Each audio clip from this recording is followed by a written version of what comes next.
Am I the asshole for putting my profoundly autistic daughter on birth control without her consent to alleviate her painful and confusing menstrual cycles?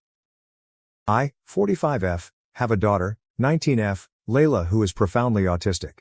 She was diagnosed as a young child, and due to the efforts of her speech and OT, and her own hard work, she has been able to gain a lot of independent daily living skills over the years. As she started hitting the teenage years, though, we started facing an extreme struggle with her period. Due to her diagnosis, she is estimated to have the developmental age of a 3 or 4-year-old child. This makes her month cycle extremely painful and confusing for her. She does not know or understand why she is bleeding or in pain. She suffers from bad cramping, which is difficult to treat as she has a hard time communicating when she is in pain. Aside from the pain, the hygienic side of her cycle is very difficult for both her and me. Due to the painful nature of her cycle, keeping things consistently clean is extremely hard, as there is a negative association there, and she does everything she can to avoid dealing with her period. After trying different OT therapists and plans, both me and her father, her OT therapist and her pediatrician have decided the best thing for her is to be put on birth control so her cycles can be managed. We safely have her skip the majority of her cycles during the year, and it has been a blessing for us. It has been 4 months, and not only has she been able to avoid the pain she goes through every month, but her general mood and demeanor has improved as well. Her therapist believes her irregular cycle was causing her a lot of anxiety. The issue comes with my Sile Ashley. She was over at the house yesterday having lunch with us when she asked how Layla had been doing recently. I told her that she was doing very well and explained to her the changes we made in the last few months. Ashley was horrified. She started ranting about how I am taking away my daughter's autonomy by putting her on birth control without her consent, and that the long-term effects could hurt her fertility. Layla will never have children, and will never have an intimate relationship with others due to her developmental age. I tried explaining this to Sil, but she held firm. I honestly don't know if she has a very good grasp on autism or developmental disorders at this point. I ended up asking her to leave as she was getting louder, and I didn't want her to upset Layla. I let my husband know what had happened when he got home from work. Layla had already texted him trying to shame him for allowing Layla to be put on birth control. She has now involved my MIL and has even reached out to my own mother over Facebook, claiming my husband and I are taking away our daughter's autonomy. I really think that birth control was the right choice for our daughter, but the constant barrage of insults is starting to make me question things. Am I the asshole? Now to the next story, story 2. My doctors told my husband and me that our baby has many birth defects. I want to abort, he does not. My doctors told my husband, 30M, and I, 31F, that our baby has many birth defects. I want to abort, he does not. This was a planned baby, and I'm absolutely devastated. Me and my husband met in college and have been married for 6 years now. We have one son who is now 4 years old. I know some people are gonna wonder, but yes, we did discuss our moral political views before even getting engaged, and we're both pro-choice. When we were 21 and 20, we made a stupid mistake that ended in a pregnancy. We were both flat broke and not at all ready for kids. I decided to terminate, and he fully agreed with and supported me. He loves our son so much and is an amazing father. He confided in me that he loved the idea of having a daughter as well. Luckily, we're in a good financial place, so I agreed, and we started trying for a second baby. We conceived fairly quickly and were overjoyed. We also soon discovered that we're having a girl. My husband was so excited. As soon as he was told, he went all out and started to plan her nursery. He asked our son to help him pick which shade of pink he wanted, which crib to get, what the theme should be, etc. It was all so adorable. I don't want to reveal any personal medical history, so forgive me for being vague with the descriptions. At our last doctor's visit a few days ago, we were given the news that our daughter has severe birth defects. They think that she could possibly survive the birth, but any life that she gets to experience will be painful for her. There have been medical cases of babies with the same conditions to survive from early childhood to even the teenage years. These poor children suffer with so much pain and are uncomfortable their entire lives. They are very low functioning and need around-the-clock care, as well as several uncomfortable surgeries to try and give them a better quality of life. We were both heartbroken and cried for hours together in the car. Then we drove home in silence. Neither of us said anything until my husband began to quietly mumble his thoughts. He was going on and on about how we needed to schedule another doctor's appointment so we know what medical equipment we'd need to buy for her, and we should renovate the nursery again so we could care for her more easily. He said that he'd definitely have to talk to his boss so he can take a longer paternity leave. He wants to be by her side in the NICU until we can take her home. He talked about how we'd have to ask his mom to babysit our son more often while she's a newborn.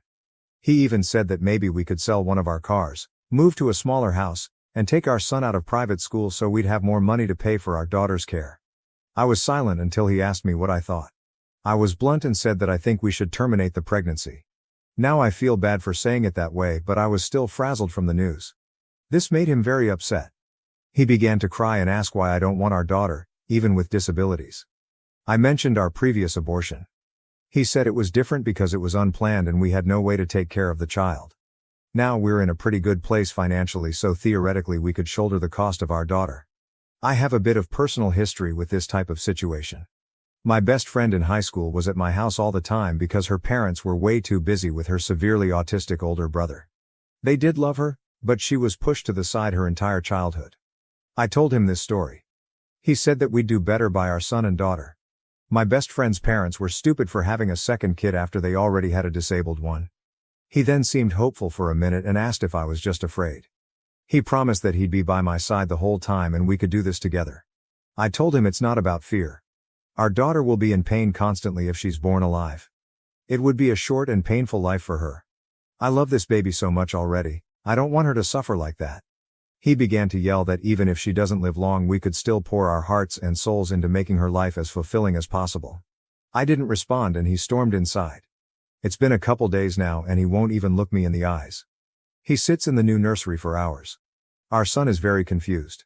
I know he's grieving, but I really don't want to go further with this pregnancy. I love him so much, I have no idea what to do now. TLDR, husband and I learned that our planned daughter has many birth defects that would devastate her quality of life. I want to abort in order to save her from an existence full of pain. My husband wants to keep her so we can love her for however long she lives. Relevant comments. My daughter has a 20-year-old autistic bipolar daughter, my granddaughter. There are 3 daughters in total, one older and one younger. The autistic child cannot self-entertain and will always have the mentality of a 6-year-old child. My daughter's marriage fell apart and the ex-husband wasn't around to take any responsibility. Plus, my daughter was rarely reimbursed for medical and dental out-of-pocket expenses. The oldest daughter, the glass child, was parentified so her mother could work nights. She now has gone no contact with her mother and blocked her everywhere due to her childhood losses. The younger child has lived in the shadow of the autistic sister and has many issues going on. My daughter can't leave the 2 of them at home because the older sister becomes violent. When toddlers, the youngest had to have her hair cut short because her autistic sister would pull her long hair out by the roots and rip her scalp all bloodied. It was awful. My daughter is movie star beautiful, but men who have professed their love for her and had wanted to marry her, but not the disabled daughter. My autistic granddaughter cannot self-entertain and is a Velcro person so is always there. It's been a family tragedy. My daughter is a prisoner in her own home. My ex-husband would not help. I work full-time and had gone to school at night so I was pretty much depleted. Plus, my autistic granddaughter is hard to keep. I love my granddaughter, but I would not wish her life or my daughter's life on my worst enemy. It hurts me to say this, but it would be a mercy to not bring this severely disabled child into the world. What a cruel thing to bring this unborn child into the world. The husband is out of his mind with grief and cannot see the whole picture. The wife needs to make up her own mind, even with the sad choice to divorce if it comes to it. To the haters out there, unless you have walked in another person's shoes, you cannot understand this catastrophic situation. I would also want to terminate. Can you guys talk to a therapist? Do you have time? OP's reply, we have a bit of time, but if we don't resolve this soon termination will be impossible. Update. Thank you all so much for the advice and kind words. I'm sorry I haven't responded to many chats and comments. I've read through them all. The empathy and compassion shown is truly touching. After I made my original post, my husband and I rushed to get a second opinion. Nothing changed and it was still our original diagnosis. Once I learned that, I scheduled the termination for as soon as physically possible. I didn't tell my husband at first. He kept on raving about how we could give her as much love in her life as we can. I feel bad for this now, but I snapped and angrily told him I was terminating the pregnancy. That I know how he feels, but I will not allow my daughter to suffer just because he wants to love her. He was very angry with me after I put my foot down. After he realized his pleading wouldn't change my mind, he didn't speak a word to me. It was like he refused to even acknowledge my existence. I was terrified that he'd go and leave me all alone with the scraps of our family. I tried to explain it to my son, but I think he still doesn't understand.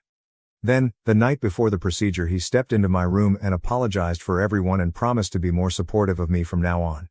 I was so happy and relieved I started to sob and he held me all night.